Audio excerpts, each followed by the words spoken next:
Bienvenue à ce webinaire qui s'intitule Pourquoi les CFO devraient s'intéresser à Power BI. C'est un webinaire offert par le CFO masqué.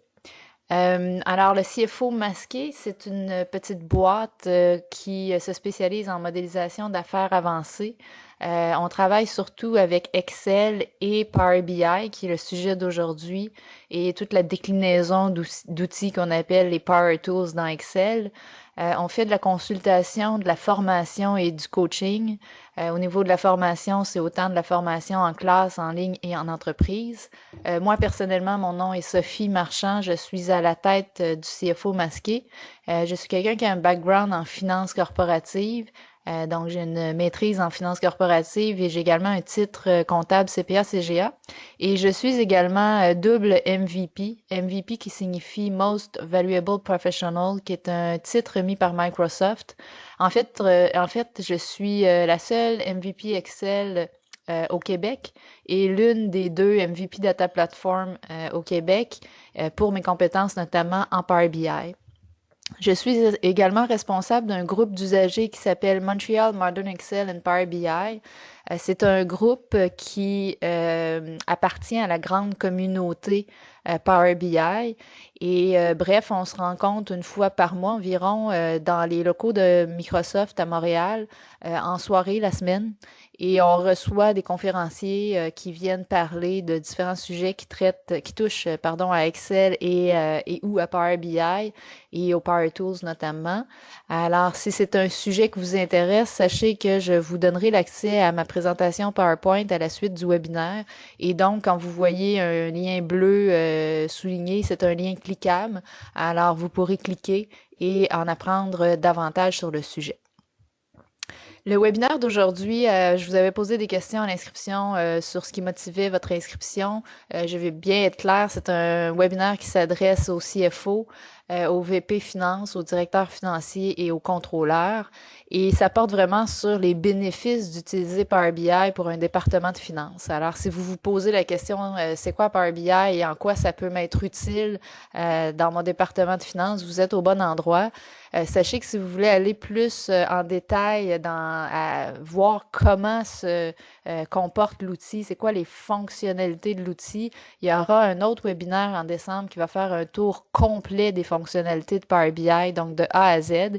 Évidemment, on n'ira pas dans le détail, mais on va vraiment montrer à partir de la création des rapports jusqu'à la consommation des rapports, c'est quoi les plateformes disponibles et leurs fonctionnalités.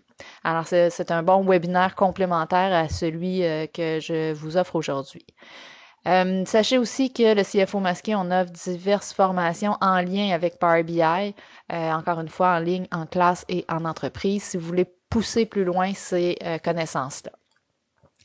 Le plan de présentation, en fait, c'est que je vais répondre à la question que je pose dans le titre de cette conférence. Pourquoi vous devriez vous intéresser à Power BI comme CFO? Les raisons sont les suivantes et on va le voir morceau par morceau par la suite. Pour améliorer la performance de votre département, c'est déjà une très bonne raison. Pour améliorer vos prises de décision, pour améliorer l'accès à vos données, à vos rapports, pour faire vos premiers pas en BI sans casser des œufs et sans vous ruiner, parce qu'on sait qu'un projet de BI, donc BI, si vous vous demandez ce que c'est Business Intelligence ou intelligence d'affaires. On sait que généralement, en tout cas traditionnellement, des projets BI, ça pouvait être assez difficile en termes de temps et d'investissement dans les entreprises. Power BI vous offre une façon là, plus facile de faire vos premiers pas en BI et également pour profiter des avantages du cloud. Pourquoi vous devriez vous intéresser aussi au complément Excel de Power BI? En fait, c'est que vous allez voir aujourd'hui, Power BI, ça, ça a sur certaines fonctionnalités, ça collabore avec Excel, mais c'est complètement détaché d'Excel, cet outil-là. Mais il y a également des add-ins qu'on peut ajouter dans Excel qui reproduisent certaines choses qui sont faites par Power BI. Et si cette version-là, qu'on appelle plutôt les Power Tools, vous intéresse aussi, sachez que vous devriez vous intéresser à ça également. Ce que je dis ici, dans le fond, c'est sans vouloir porter de jugement général, c'est de façon générale, quand on est CFO, c'est qu'on a une certaine expérience de travail. En fait, la version d'Excel qui a le plus changé au fil du temps, les choses, c'est la version d'Excel 2010. À partir de là, il y a eu beaucoup, beaucoup d'améliorations, des choses que les gens n'ont pas découvertes et qu'ils auraient dû découvrir parce que c'est vraiment intéressant. Souvent, les gens qui sont dans des postes de CFO en ce moment ont appris Excel avec la version d'il y a 14 ans et ne sont donc pas au courant de toutes ces nouveautés-là. Donc, cette portion-là qui s'appelle plus les Power Tools, vous devriez également vous intéresser, même si c'est pas directement le sujet d'aujourd'hui. Mais vous trouverez de l'information à ce sujet-là également sur notre site web. Alors, en guise d'introduction, j'aimerais vous faire un peu rêver et vous dire, et si c'était vrai, les différents scénarios qui suivent. Alors, imaginez un meeting où vous réunissez autour d'une table les différents gestionnaires des différentes unités d'affaires et vous avez tous les mêmes chiffres sous la main. Donc, tout le monde est d'accord sur les chiffres. Et donc, vous n'êtes pas en train de valider les chiffres, mais vous êtes vraiment en train de parler d'actions correctives, de mise en place de solutions, d'analyse de problématiques. Donc, vous êtes vraiment en train de régler des choses. Imaginez si c'était vrai, que vous puissiez avoir des meetings comme ça qui vous permettent d'avancer considérablement. Imaginez aussi qu'avec quelques clics de souris, vous avez accès à toute l'information concernant les revenus, les coûts, les profits de votre entreprise et ça par différentes dimensions, par région, par groupe de produits, par filiale, par représentant, peu importe, et que vous pouvez forer par exemple jusqu'au détail, par exemple avoir l'information de vos ventes par commande, par client, avoir l'information de vos dépenses par fournisseur. Donc imaginez que vous avez tout ça sous la main en temps réel et imaginez qu'est-ce que ça pourrait faire comme différence au niveau de votre rapport, au niveau des recommandations que vous pouvez faire notamment aux différents gestionnaires des différentes unités d'affaires. Imaginez aussi que vous avez toujours vos données sous la main, peu importe où vous êtes. Donc, vous avez toujours les réponses aux questions que vous pourriez vous faire poser à distance, notamment parce que vous pouvez consulter vos données. Donc, peu importe, comme je le disais, l'endroit géographique où vous vous trouvez, peu importe si vous avez accès ou non à un ordinateur. Imaginez aussi que vous êtes dans un processus budgétaire, donc vous êtes en train de faire les budgets pour la nouvelle année ou vous êtes en train de réviser des prévisions financières et que chacun des gestionnaires des différentes unités d'affaires est responsable de ses propres prévisions et que chacun sait très bien quoi faire, quand le faire, comment le faire et le fait rapidement et tout ça est consolidé, compilé dans votre outil sans que vous ayez à intervenir et que ce soit aussi facile donc et que ça vous laisse le temps pour accompagner les différents gestionnaires des différentes unités d'affaires et leur proposer notamment quelques stratégies. Alors, imaginez ce contexte-là également. Imaginez ensuite que chacun de ces gestionnaires-là au quotidien a accès à son propre tableau de bord personnalisé et qu'il peut voir dans ce qui le concerne toutes ces données en termes de rendement notamment, donc de performance, et qu'il puisse interroger lui-même ses propres données, voir où il en est par rapport à ses objectifs, etc. Imaginez aussi que les processus de fin de mois qui sont souvent laborieux et qui sont souvent accompagnés d'une quantité industrielle de tâches manuelles, imaginez que ce soit excessivement simple à produire. Ça aussi, ça peut faire une grande différence dans un département de finances. Et imaginez que vos analystes ont accès sans nécessairement avoir à faire intervenir les TI à une multitude de sources de données. Donc, quand ils ont besoin de données, ils y ont accès et ils sont capables de les croiser aisément avec d'autres données dans votre entreprise.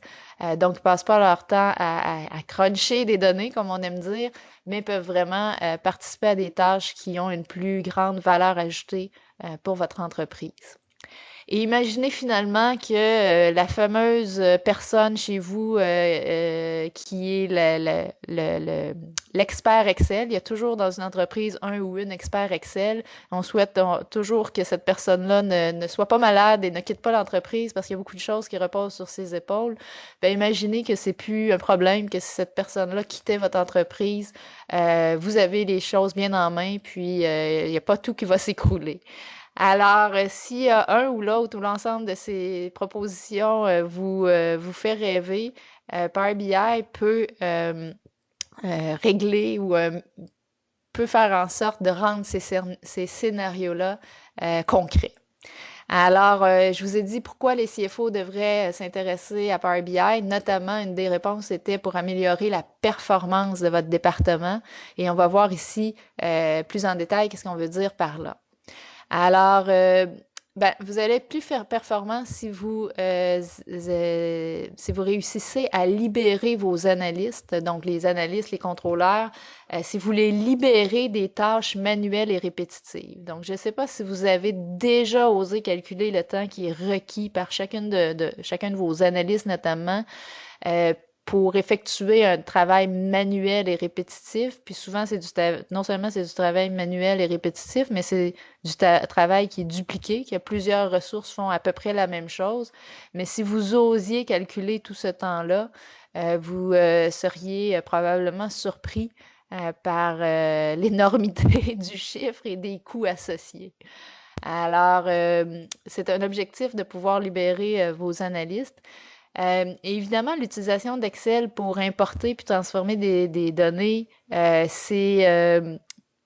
peut être bon dans certains cas, mais c'est quand même limité. Donc, Excel, c'est un bon outil quand vous voulez faire de l'analyse et que vous avez des données à analyser qui sont déjà présentées dans un bon format.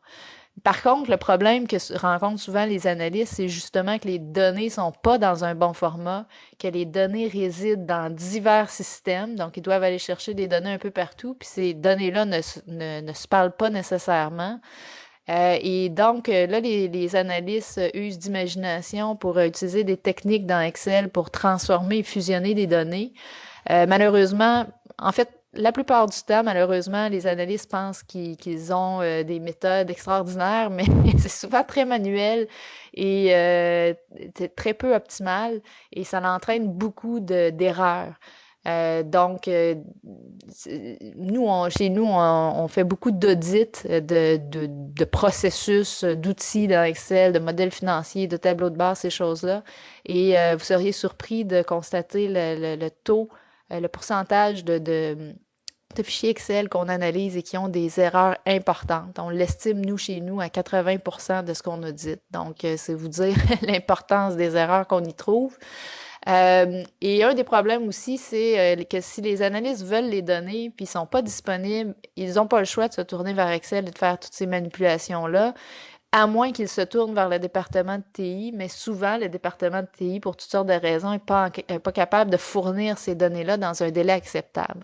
Alors, dans ce cas-là, les analystes n'ont pas beaucoup d'autres choix que d'investir du temps à faire ça manuellement dans Excel. Et donc, on parlait là avez-vous déjà évalué le temps qui est pris par vos analystes pour faire leur solution? Ben, imaginez le temps qui est pris pour déterminer la portée de la solution, la développer, la tester, la maintenir. Quand c'est manuel, c'est énormément de temps qui va à ces activités-là. Alors, le temps est investi, comme j'ai pour transformer, fusionner les données manuellement, mais aussi pour les répéter. C'est ça qui est le pire, c'est qu'on le fait pas juste une fois, on le fait plusieurs fois, à plusieurs semaines, à tous les mois, peu importe à quelle fréquence, mais ce sont des actions qui sont souvent répétées et, comme je l'ai dit plus tôt, qui engendrent beaucoup d'erreurs. Alors, les avantages de passer par Power BI, c'est qu'on va automatiser tous ces processus qui concernent l'importation des données, la transformation des données et la fusion des données qui proviennent de diverses sources. Et ce qui est intéressant, c'est que ces données sources-là peuvent être structurées ou non, peuvent être locales ou dans le nuage. Ça n'a pas d'importance. Donc, voyez ça un peu comme du VBA, par exemple, qui vous permettrait d'automatiser tout ça, mais beaucoup plus simplement que du VBA. Et donc, le processus d'importation, transformation, fusion doit être créé une première fois, mais quand il est créé, ensuite, il s'agit juste de cliquer sur le bouton rafraîchir pour que tout se refasse automatiquement sans intervention humaine. Ou on programme le rafraîchissement de données, j'en reparlerai plus tard. Alors, dans ce cas-là, les analystes vont passer un certain temps à créer la solution, mais une fois que c'est fini, il n'y aura plus de temps à cruncher des données de façon répétitive avec les risques d'erreur qu'on connaît aujourd'hui sans fin. Donc, c'est un investissement de temps qui va les libérer la prochaine fois que les mêmes manipulations vont être requises. Ce faisant, ça permet aux analystes de se concentrer à créer de la valeur ajoutée pour l'organisation. Moi, je donne beaucoup de formations aux analystes, puis analystes financiers notamment, et j'en croise souvent qui me disent, ben, on dirait que ma job, c'est devenu de l'informatique et non plus de la finance. Et avec raison, plus on a de données, plus on a de systèmes, plus les analystes ont besoin de préparer ces données-là avant de pouvoir les analyser. Et bref, il y en a certains d'entre eux qui n'ont pas nécessairement toutes les compétences pour ce faire, mais Power BI peut pallier à ce problème-là. Alors, je montre un exemple de transformation de données qui peut être fait. Imaginez par exemple, j'ai une solution qui est basée exactement sur l'exemple que je vous présente en ce moment. Imaginez que dans votre entreprise, pour toutes sortes de raisons, les différents gestionnaires des unités d'affaires préparent leur budget dans une template qui ressemble à celle-ci, dans laquelle il y a d'abord et avant tout le numéro du magasin qui fait son budget et on a différentes informations, les unités vendues, prix unitaire, etc., par département, par mois, et on voit budget, année passée et différence entre les deux. Et là, vous avez ça pour chacun des magasins, et supposons que vous avez une centaine de magasins. Il faut que vous puissiez consolider tout ça, d'abord pour avoir un budget pour l'entreprise au complet, mais ensuite que vous l'ayez dans un format que vous puissiez faire parler avec les actuels. Donc, je sais pas, à chaque mois, par exemple, vous allez vouloir regarder les ventes par département, par magasin peut-être, puis voir entre les actuels et le budget, c'est quoi l'écart. Ben, il faut que vous ayez une table, donc, de toutes vos données budgétaires dans toutes les dimensions qui sont présentées ici. Et Power BI va vous permettre justement de générer cette table-là. Vous la voyez ici avec les numéros de magasins qui changent. Et donc, ça veut dire que l'outil va aller chercher chacun des fichiers Excel dans un dossier. S'il y en a qui sont ajoutés, il va aller chercher les nouveaux fichiers, va faire toute la routine de transformation de données pour reproduire cette table-là. Et évidemment, la première fois, vous allez avoir à faire les manipulations, mais encore une fois, ce ne sera pas un langage de programmation inaccessible, un peu comme peut l'être VBA pour certains usagers. C'est quelque chose de très accessible, la solution de transformation de données dans Power BI. Et donc, ça permet de créer cette table-là. Évidemment, dans des étapes futures, vous allez faire parler cette table-là avec la table d'actuel et vous comprendrez, éventuellement, vous aurez un rapport qui présentera, entre autres choses, les écarts entre votre budget et les ventes.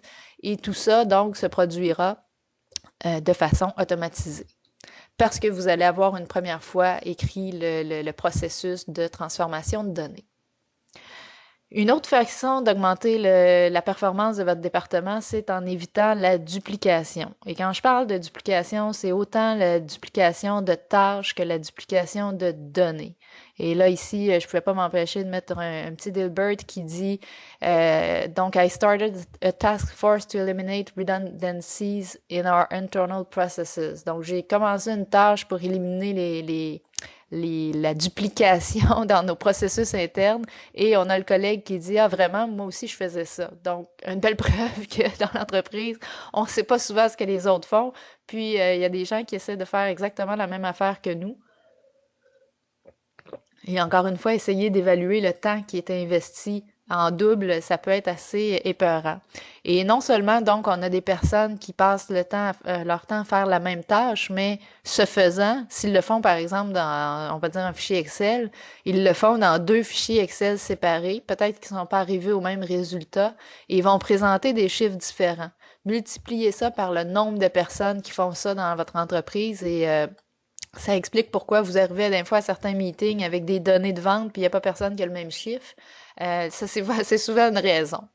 Alors, les problèmes qui sont rencontrés souvent par les analystes dans ce cas-ci, c'est qu'ils n'ont pas une source de données unique pour aller puiser l'ensemble des données nécessaires à leurs analyses. Donc, dans certaines entreprises, il existe des entrepôts de données, il existe des cubes de données. Dans ces entreprises-là, on a déjà beaucoup d'informations qui sont rassemblées à cet endroit-là et c'est vraiment là l'idéal, mais c'est impossible d'avoir dans cet entrepôt ou dans ce cube-là l'ensemble des données nécessaires aux analyses. Une entreprise, c'est toujours en mouvance, il y a toujours des nouveaux besoins, on veut regarder des nouvelles opportunités.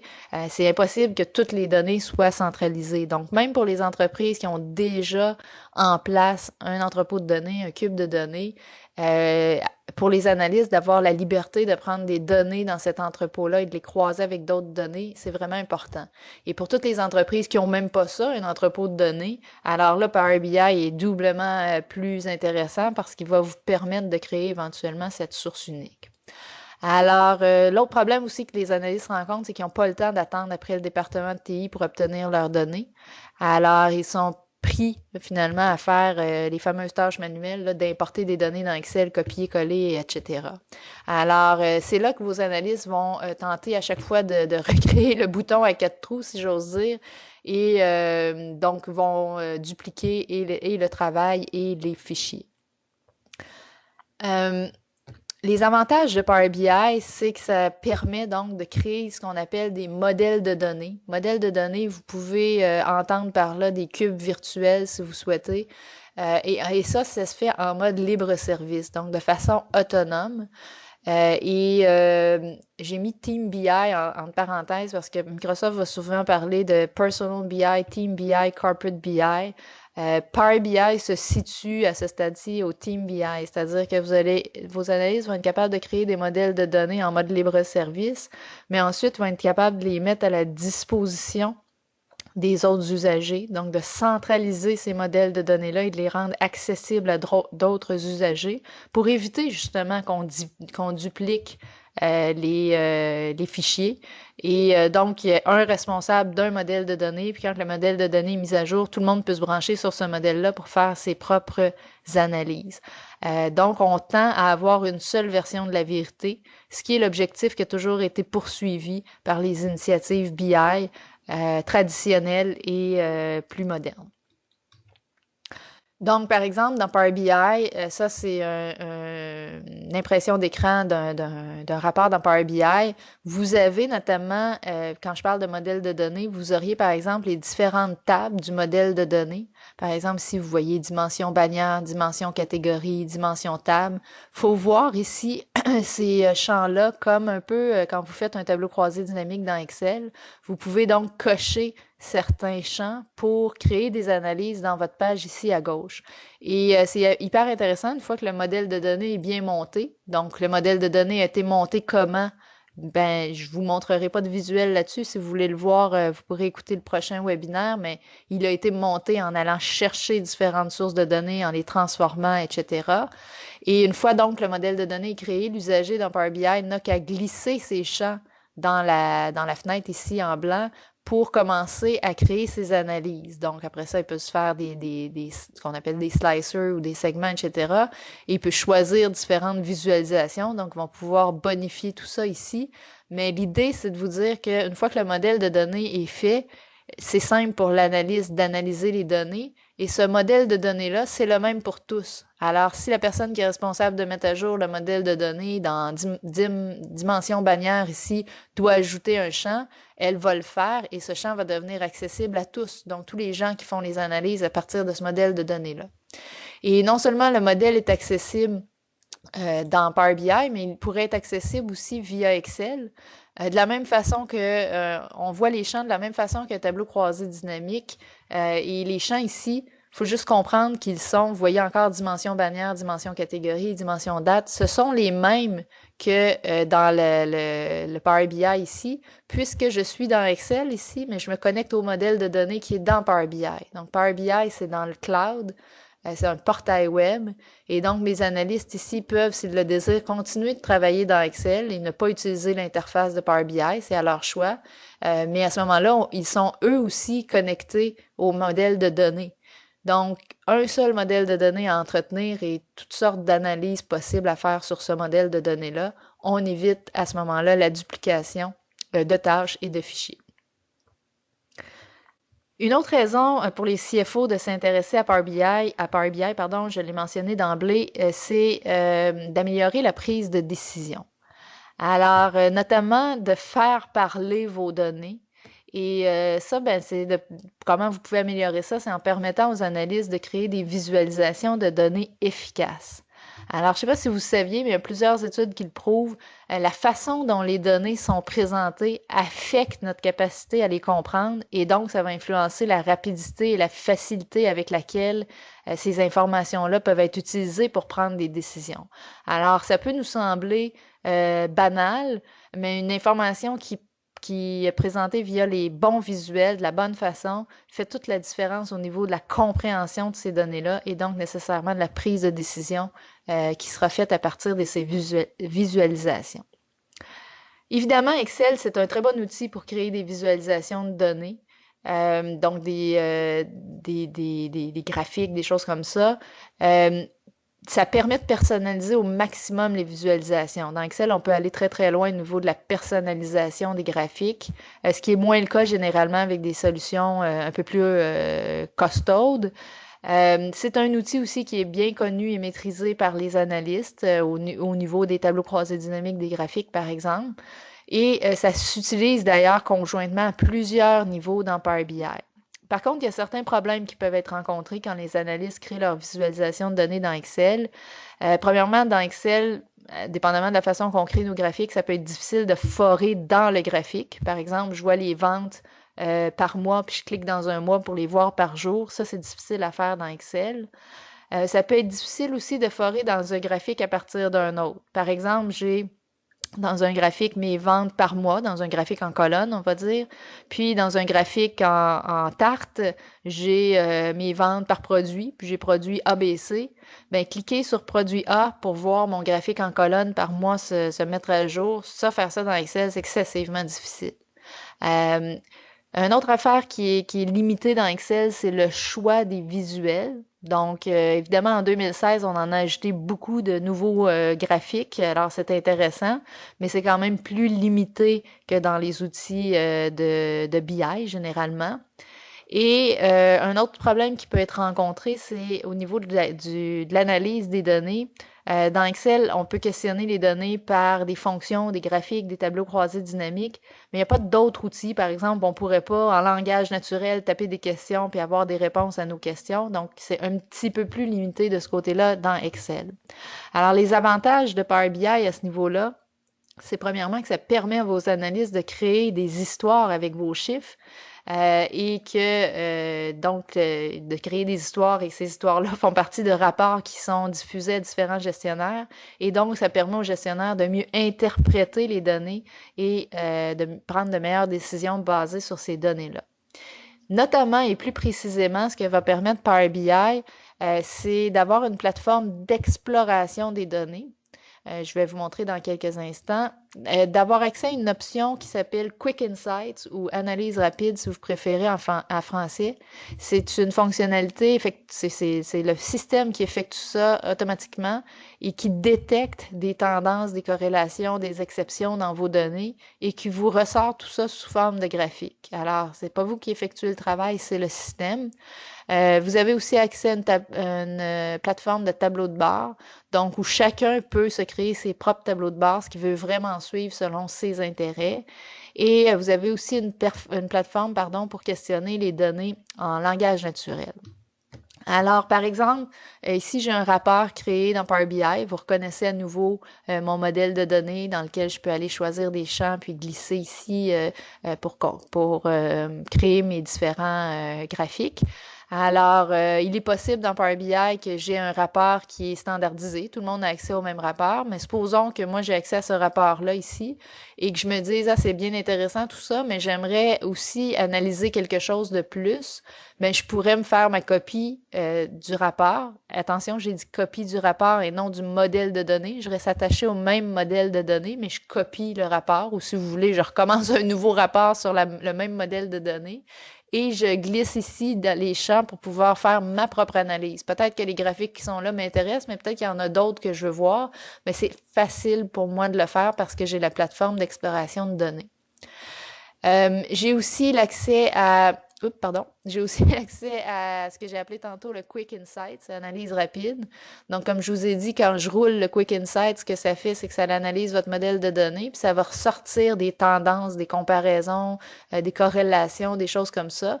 Parfois, ça va être intéressant, parfois, ça ne sera pas du tout intéressant. Ça va dépendre de la façon dont vous avez modélisé vos données. Donc, c'est certain que si dans votre modèle de données, les numéros de facture, c'est pas du texte, c'est des chiffres, ben peut-être que le système va essayer de trouver une corrélation entre vos numéros de facture, ce qui ferait absolument aucun sens, mais ça réside dans les meilleures pratiques d'affaires, comment monter votre modèle de données. C'est un détail. Quand vos données sont bien montées, vous avez donc accès à ce genre d'informations-là. Ça prend quelques secondes pour performer tout ça.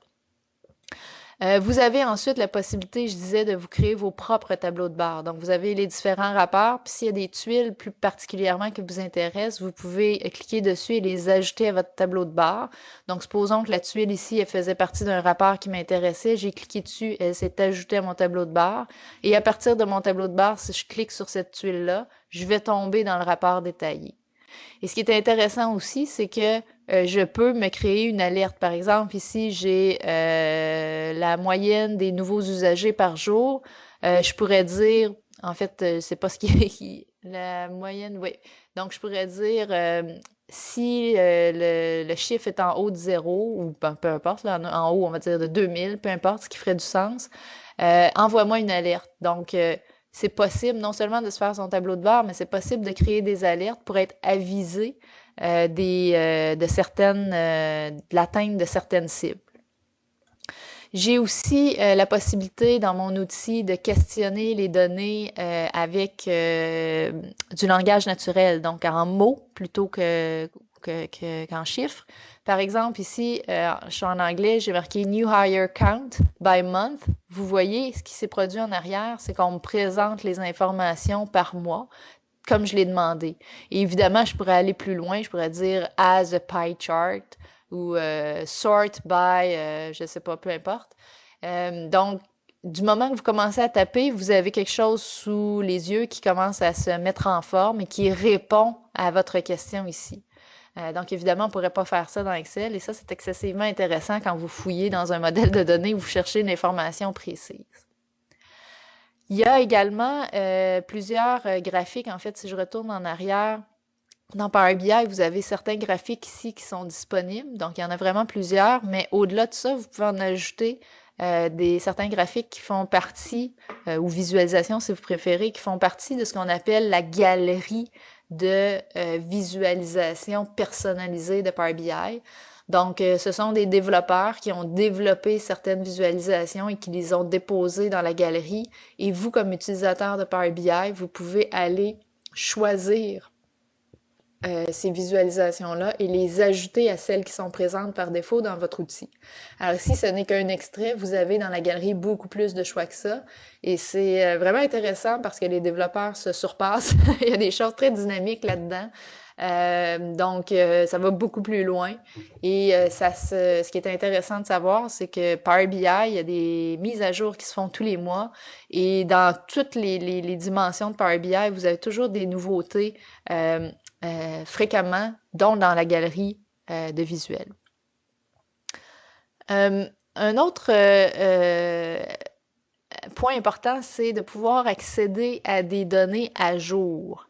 Alors, vous voulez vous assurer que vos analystes analysent des données non périmées, évidemment. Le problème que souvent vos analystes peuvent rencontrer, c'est qu'ils doivent faire la mise à jour de leur rapport manuellement. Et comme on l'a déjà mentionné plus tôt, ça veut dire en répétant une multitude d'opérations.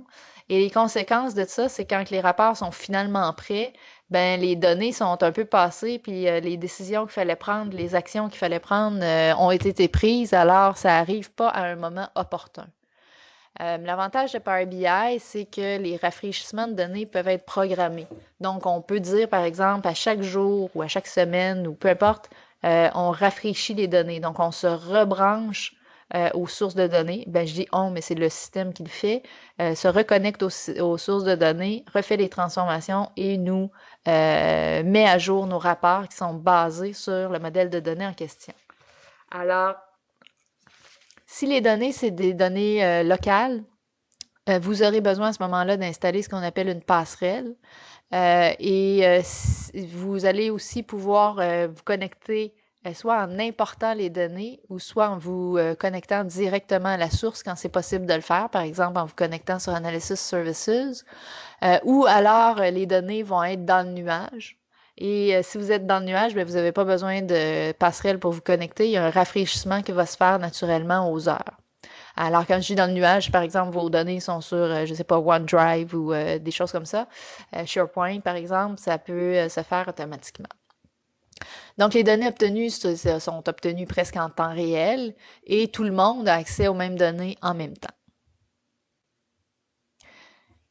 Ça, c'est juste un petit aperçu, là, quand je parlais de passerelle, c'est donc ce que Microsoft appelle le Data Gateway. Ça a beaucoup changé de nom au fil du temps, mais au moment où on se parle, ça s'appelle le Data Gateway. Et c'est possible, donc, comme vous pouvez voir, de rafraîchir, de programmer le rafraîchissement de données. Vous pouvez sélectionner l'heure que vous souhaitez et à ce moment-là, vos données seront mises à jour automatiquement à la fréquence mentionnée. Un autre objectif pourrait être d'améliorer l'accès à vos données. Alors, un des problèmes rencontrés par vos analystes, c'est que même s'ils ont accès à un outil BI, souvent les outils sont destinés à analyser que les données du système sous-jacent. Par exemple, si vos analystes ont accès à SAP BI, ben SAP BI, ça analyse les données de SAP. Alors, si votre analyste veut croiser ces données de SAP avec des données d'un autre système, ben, c'est pas possible de le faire dans SAP BI. Donc, un des avantages de Power BI, c'est de pouvoir accéder à différentes sources de données et de croiser ces données-là. Alors, si vos analystes sont incapables d'accéder aux données sources ou ne savent pas comment le faire, ils vont être limités évidemment dans le type d'analyse qu'ils vont pouvoir faire. Et dans certains cas, il y a aussi le fait que l'accès aux données est carrément protégé. Donc, devant des limites comme celle-là, vos analystes vont souvent utiliser Excel pour fusionner des données. Donc, ils vont copier, coller, exporter, faire toutes sortes de choses, les amener dans Excel pour essayer de mettre tout ça ensemble.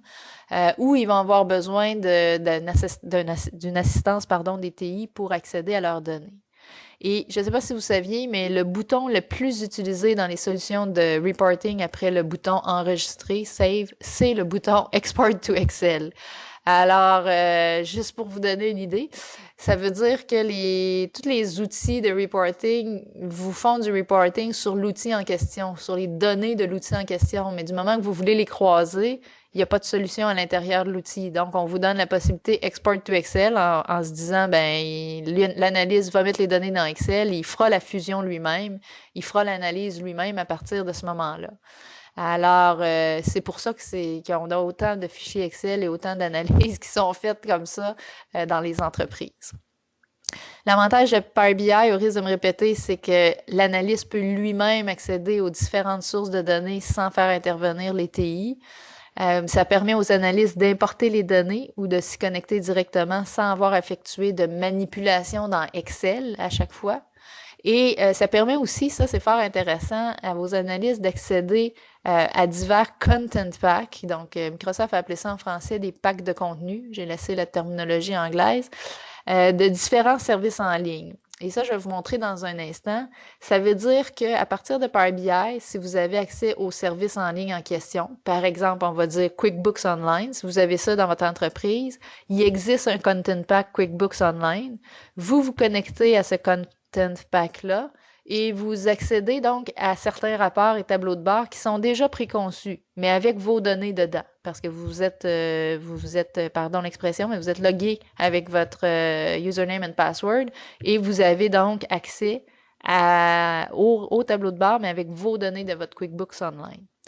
Donc, par rapport à l'accès aux données, je vous ai mis quelques impressions d'écran ici du genre de données auxquelles vos analystes peuvent accéder. Par exemple, ils peuvent accéder à toutes sortes de fichiers, Excel, CSV, XML, etc. Toutes sortes de bases de données, SQL Server, Analysis Services, Access, Oracle, IBM DB2, vous avez tout ça ici. Vous avez les sources de données dans Azure, tous les services en ligne du genre Salesforce, Google Analytics, Dynamics CRM, vous avez un paquet de sources. Là, évidemment, j'ai pas la liste complète, là, c'est juste vous dire qu'il y a un paquet de sources de données en ligne. Ben, c'est la continuité ici. Et vous voyez qu'il y en a beaucoup en bêta, et c'est normal parce que c'est toujours des nouveautés. Donc, Microsoft ajoute toujours différents types de connecteurs à chaque mois. Et bon, vous avez autres sources là, que vous pouvez utiliser également. Il n'y a pas grand-chose, il n'y a pas grand source de données qu'on ne peut pas aller chercher honnêtement avec Power BI d'une façon ou d'une autre. Quand je parlais de Content Pack, c'est que vous avez, par exemple, si j'ai tiré celui-là du QuickBooks Online, vous vous connectez à QuickBooks Online par Power BI et vous avez un tableau de bord comme celui-là.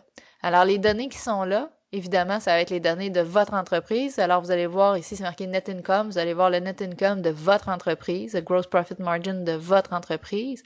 Mais tout le monde a accès au même tableau de bord. Donc, QuickBooks a créé pour vous des rapports tableau de bord et vous n'avez qu'à vous connecter et ça va mettre ces données-là à jour. Ça, et là, je vous dis QuickBooks, mais il y en a un paquet de Content Pack à partir d'un paquet d'outils.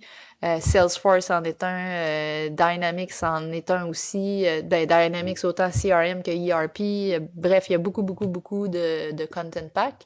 Et dans les rapports, par exemple, ça c'est ce que QuickBooks produit. Vous avez un genre de graphique comme ça. Donc, j'ai juste pris des petits morceaux ici et là, mais c'est vous donner une idée de ce qui peut être fait sans... Ça, c'est en dedans de 1 minute et demie à peu près, parce que vous n'avez qu'à vous connecter à votre compte. Le reste est déjà fait. Et ce qui est beau, c'est que si vous... si vous êtes... si vous voyez vos rapports et que vous voulez...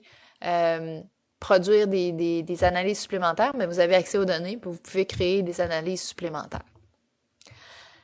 Un autre point, c'est la sécurité des données. Donc, peut-être que vous allez vouloir permettre à vos analystes d'accéder seulement à des données qui sont autorisées à voir, évidemment. Donc, c'est géré en partie par les logins qu'ils vont utiliser, mais aussi dans une base de données, peut-être juste certaines données. Tu sais, on veut que l'analyste ait accès à la base de données, mais pas à toutes les données de la base de données. Donc, par exemple, ou je dis analyste ou tous les employés qui doivent consulter les rapports créés par les analystes. Par exemple, si vous mettez en place des rapports où est-ce que certains individus peuvent voir certaines informations et d'autres non. Les salaires, c'est un bon exemple. Donc, peut-être qu'il y a certains individus qui ne peuvent pas voir les salaires. Habituellement, c'est la plupart des individus. Mais les ventes par direction aussi. Peut-être qu'un directeur doit avoir ses ventes, mais pas les ventes d'un autre directeur. Donc, si ça, c'est le cas, c'est très difficile à faire ça dans Excel. Alors, les conséquences, c'est qu'il peut y arriver qu'il y ait des données confidentielles qui soient partagées ou qu'il y ait de nombreuses manipulations requises pour s'assurer que les données confidentielles ne soient pas partagées. Et souvent, ce qu'on va voir, c'est que les rapports sont finalement envoyés en PDF avec tout le travail que ça implique afin d'éviter ce problème-là de sécurité. Alors, l'avantage de Power BI à ce niveau-là, c'est qu'on peut créer des groupes d'usagers avec divers droits et on peut déterminer des rôles de sécurité, les attribuer à des usagers. Par exemple, le directeur A n'a accès qu'à les données de vente du directeur A. Donc, ce genre de choses-là, on peut les programmer dans Power BI. Vous avez dans Power BI différentes façons de partager vos rapports. Quand vous aurez accès à la présentation PowerPoint, vous prendrez le temps de les regarder, mais dans le fond, vous avez par exemple une option de partager un tableau de bord qui serait finalement un peu du read-only. Donc, les personnes peuvent afficher et interagir avec le rapport, mais ne peuvent pas modifier l'original, ne peuvent pas créer leur propre copie et peuvent, dans certains cas, partager avec d'autres utilisateurs qui font partie de l'organisation si l'option a été cliquée. Vous pouvez aussi créer un tableau de bord au sein d'un groupe. Le groupe, c'est un groupe de collaborateurs qui créent le rapport. Alors à ce moment-là, tout le monde qui fait partie du groupe peut afficher, interagir avec le rapport, modifier l'original, créer leur propre copie, partager avec d'autres utilisateurs. Donc ça, c'est le full access, si j'ose dire. Là. Chacun des membres du groupe a un droit sur le fichier. Vous pouvez aussi publier un pack de contenu. Donc, dans ce cas-là, les gens, c'est un peu comme le tableau de bord, mais on a comme option supplémentaire que les gens peuvent créer leur propre copie. Donc, ça veut dire qu'ils ne peuvent pas modifier l'original, mais ils peuvent consulter le tableau de bord et les rapports. Et si, à partir du même modèle de données, ils veulent se construire des analyses supplémentaires, ils peuvent le faire aussi. Et vous avez aussi une option de publier sur le web où tout ce qui peut être fait, c'est afficher les données et interagir avec. Évidemment, les gens n'ont pas accès au reste. Mais si vous publiez sur le web, ça veut dire que n'importe qui a le lien URL peut accéder au rapport. Donc, évidemment, dans ce cas-là, il ne faudrait pas que ce soit des données confidentielles. Quand je parlais de sécurité, c'est ce qu'on appelle le RLS, le Row Level Security, qui était en preview au moment que j'avais fait la présentation, mais qui est maintenant officiel. C'est vraiment que vous créez un rôle. Par exemple, si j'ai créé un rôle pour le magasin 109, vous pouvez même le tester. Donc, dans votre outil, vous regardez, OK, si j'ai le rôle de sécurité du magasin 109, qu'est-ce que je vais voir comme rapport? Donc, avant de le publier, évidemment, vous pouvez faire ces tests-là. Donc, c'est assez intéressant. Un autre aspect que j'ai mentionné, c'est de pouvoir accéder à vos données partout. Donc, accéder à vos rapports partout en tout temps, permettre à vos gestionnaires d'avoir accès, donc à tous les gestionnaires d'avoir accès à leurs rapports et tableaux de bord avec un téléphone, une tablette par exemple. Il y a même la montre Apple qui permet maintenant de consulter les données de Power BI, donc ça va quand même assez loin. Et généralement, les problèmes qu'on rencontre par les gestionnaires, c'est justement qu'ils ont de la difficulté à accéder et à consommer leur rapport Excel autrement que sur un ordinateur. Donc, quand ils sont en déplacement, parfois ça peut être difficile, surtout si c'est sur un réseau centralisé de l'entreprise. Donc, ce qui arrive, c'est que les rapports qu'on a créés sont sous-utilisés parce qu'ils sont difficiles à accéder. Alors, l'avantage de Power BI, c'est comme je vous disais, les données pourront être disponibles sur le web avec, évidemment, il faut se loguer, mais on a accès avec les téléphones intelligents, les tablettes et les montres intelligentes. Dans les autres avantages que j'ai nommés, j'ai parlé de faire ses premiers pas en BI sans casser des œufs et sans se ruiner. C'est-à-dire que, notamment, Power BI va être un excellent outil pour créer des prototypes. Alors, est-ce qu'un jour ou l'autre, vous allez créer des modèles de données qui vont être non performants dans Power BI parce que vous allez avoir éteint les limites de l'outil? C'est possible. Ça dépend de la volumétrie derrière. Ça dépend comment vous avez modélisé vos données. Si jamais vous avez très bien modélisé vos données et que le problème, c'est la volumétrie, vous avez la possibilité de déménager tout ça, si j'ose dire, sur un serveur, dans Analysis Services notamment. Et ça se fait, il y a quand même une procédure pour le faire. Et si jamais c'est le cas, ce qui est intéressant, c'est que vous pouvez quand même continuer d'utiliser Power BI pour créer vos prototypes. Donc, par exemple, vous avez utilisé Power BI pour des besoins de Team BI et vous voulez faire évoluer cette solution-là vers ce que Microsoft va appeler du BI corporatif. Souvent, si vous voulez aller voir TI puis dire, ben voici, nous avons besoin d'une solution BI, ça va être difficile d'exprimer votre besoin sans avoir vous-même joué avec les données. Et en plus, ben, TI puis business, ils n'ont souvent pas le même langage. Donc, c'est difficile parfois de faire arriver vos demandes parce que ce que vous demandez n'est pas très clair pour les TI et donc il y a un problème de communication à ce niveau-là. Par contre, si vous avez accès à Power BI, vous pouvez vous-même, quitte à prendre juste une fraction de vos données, vous pouvez vous-même modéliser et par la suite aller voir TI puis dire, ben maintenant on a besoin d'une solution corporative. Voici exactement la solution dont on a besoin, que nous avons bâtie sur un échantillon de données dont la volumétrie nous a permis de travailler, avec la volumétrie qu'on a été capable de travailler. Maintenant, il faudrait l'appliquer à l'ensemble des données. Alors, ça devient un peu comme un cahier des charges pour les TI. Ils savent exactement quoi faire et remodélisent à partir de votre solution, votre besoin besoins. Alors, ça, c'est vraiment gagnant parce que là, les TI vont comprendre exactement votre besoin. Vous allez savoir l'exprimer clairement, puis vous allez avoir joué avec les données, donc vous allez savoir ce que vous voulez exactement. Et c'est sûr et certain que TI, s'ils développent votre solution corporative, ben, ils vont arriver à vos objectifs puisqu'ils sont les mêmes que celles que vous aviez dans votre fichier qui était plus ce que j'ai appelé tantôt le Team BI. Alors, vous allez assurément, dans ce cas-là, éviter de perdre du temps et de l'argent. Donc, c'est l'avantage d'impliquer les usagers dans la création des prototypes. J'ai parlé aussi de profiter des avantages du cloud. Alors, c'est sûr que quand vous vous abonnez à Power BI, premièrement, vous allez voir, il y a différents outils. Power BI Desktop, c'est une application desktop, donc vous la téléchargez, c'est gratuit, ça vient de s'éteindre. Le Power BI Service, c'est la portail web. Vous pouvez vous créer un compte gratuit, mais c'est sûr qu'un compte gratuit, c'est limité en termes de fonctionnalité. Sinon, vous pouvez vous créer un compte payant, mais dans les deux cas, vous créez votre compte, ça prend quelques minutes et vous pouvez déjà utiliser la solution. Donc, vous n'avez pas à implanter toutes sortes de serveurs et ainsi de suite. Vous créez votre compte et ça se fait assez rapidement.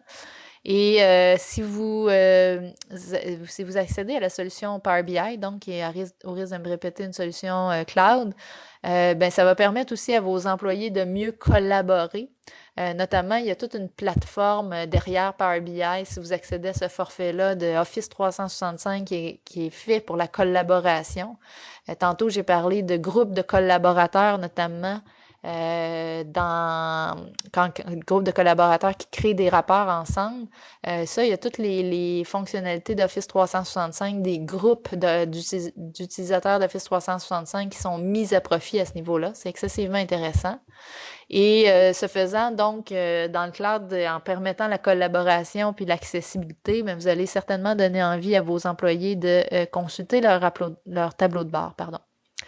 Alors, les problèmes actuels avec les solutions BI qui sont pas cloud, c'est les coûts et les délais d'implantation. Vous allez voir que les coûts dans le cloud, c'est vraiment pas cher comparé à ce qu'on voit dans les solutions de BI traditionnelles locales.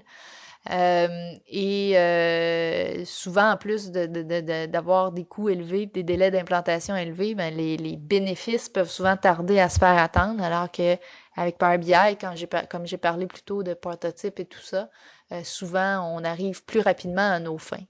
Et évidemment, le cloud va permettre le partage, la collaboration et la mise à jour, tout comme la consommation de vos rapports beaucoup plus facilement. Donc, sans plateforme, tout ça est difficile et les conséquences, bon, difficulté de partager les rapports, ce qui fait qu'on duplique, je reviens à ce qu'on a dit déjà, on duplique les données, on duplique les efforts.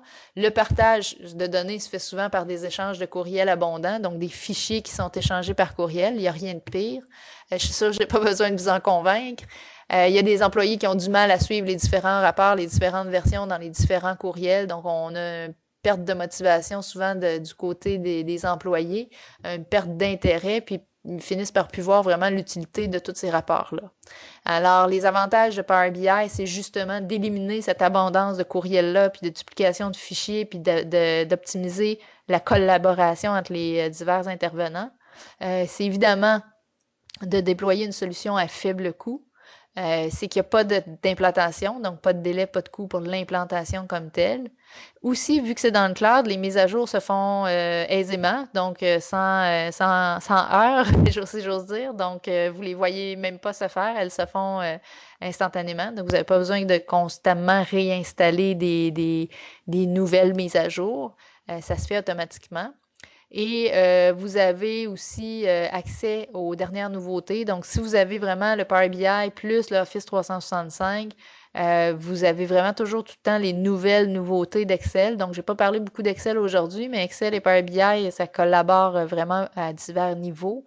Alors, ça peut être intéressant aussi. Et vous avez évidemment l'accès mobile, donc l'accès via le web et via téléphone et tablette.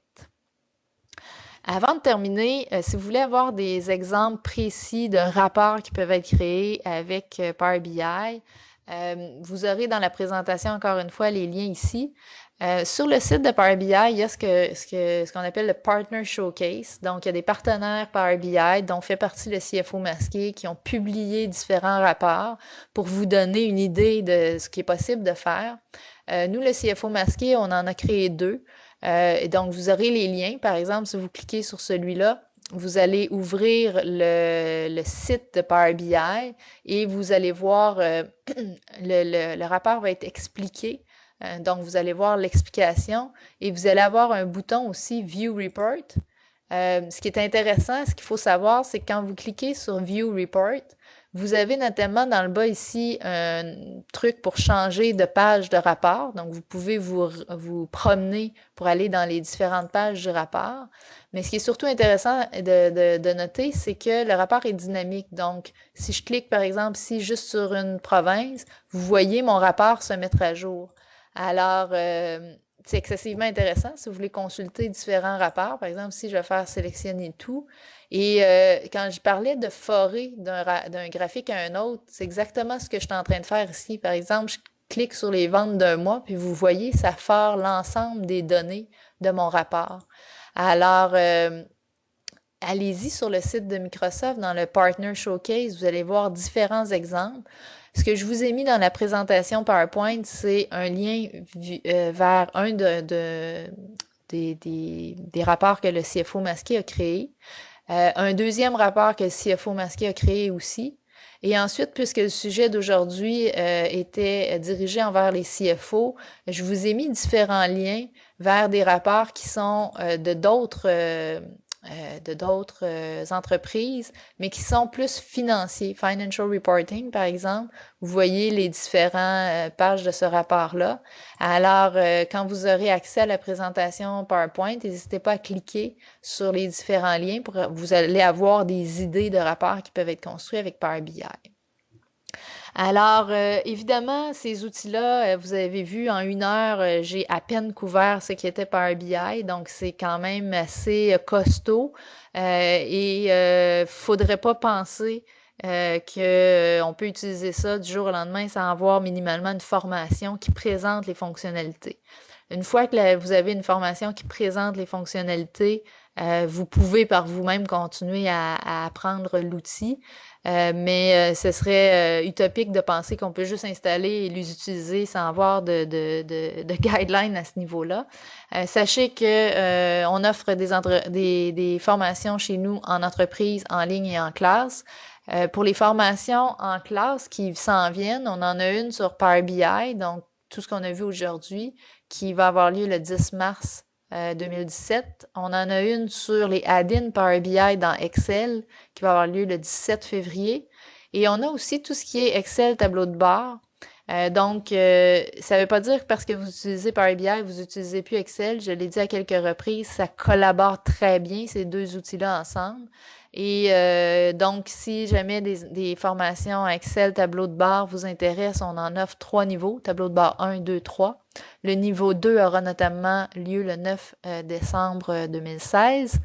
Et si vous voulez un tour complet de Power BI, donc vous assurez de voir les fonctionnalités, donc pas comment faire chaque affaire, mais toutes les fonctionnalités qui existent, vous avez un lien ici pour vous inscrire à notre webinaire du 14 décembre.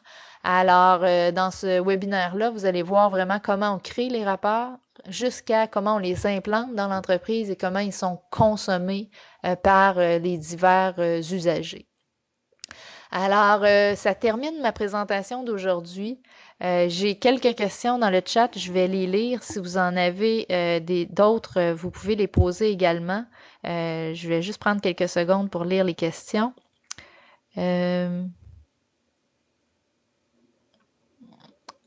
S'il n'y a pas de service TI dans l'entreprise, est-ce facile d'aller se connecter par soi-même aux bases de données de logiciels comme ABAC et Simple Comptable? Est-ce un aspect qui sera vu plus en détail dans le webinaire de décembre? En fait, effectivement, s'il n'y a pas de TI, c'est assez simple d'aller se connecter aux sources de données. Ça dépend lesquelles. Généralement, on ne veut pas se connecter directement aux données qui sont produites. On aime mieux avoir une copie des données, mais il y a différentes façons de faire. Donc, soit qu'on va se créer un accès au système comme tel, mais comme je disais, c'est rare que les entreprises aiment qu'on ait se brancher directement aux systèmes qui sont là pour entrer des données et non pour les faire sortir. Donc, au pire aller, ce qui peut y arriver, par exemple, c'est que de votre système comptable, simple comptable, par exemple, vous fassiez des exportations dans Excel dans un dossier quelconque. Donc, ça peut être automatisé aussi, par exemple, avec du VBA. Et le Power BI va chercher automatiquement tous les fichiers dans ce folder-là. Donc, ça pourrait être une alternative. Sinon, il y a toujours des connecteurs. Je vous en ai montré quelques-uns dans la présentation qui vont lire directement. J'ai montré, par exemple, il y avait SAP ANA, il y avait un truc, une couple de trucs comme ça. Donc, il y a des connecteurs qui vont lire directement, mais si c'est pas directement, il y a toujours une façon de le faire indirectement. Et effectivement, c'est pas quelque chose qu'on va voir dans le webinaire de décembre, c'est plus des choses que je vois en formation. Mais déjà, en décembre, vous allez voir quelque chose d'un peu plus pratico-pratique. Alors, je ne sais pas s'il y a des gens qui ont encore des questions. Si oui, vous pouvez les poser dans le chat. Je vais prendre le temps de les regarder. Sinon, ben, je vais terminer le webinaire sur ça. Sachez, j'ai parti l'enregistrement. Je ne sais pas si ça a fonctionné, on ne sait jamais avec cette technologie. Je pense que oui. Dans tous les cas, si ça a fonctionné, je devrais rendre le tout disponible euh, sur notre site web, donc et la présentation et l'enregistrement. Et vous serez à nouveau invité à consulter le tout et à poser vos questions directement sur le blog à ce moment-là. Alors, j'espère que vous avez apprécié et que vous allez être avec nous dans notre prochain webinaire en décembre. Merci.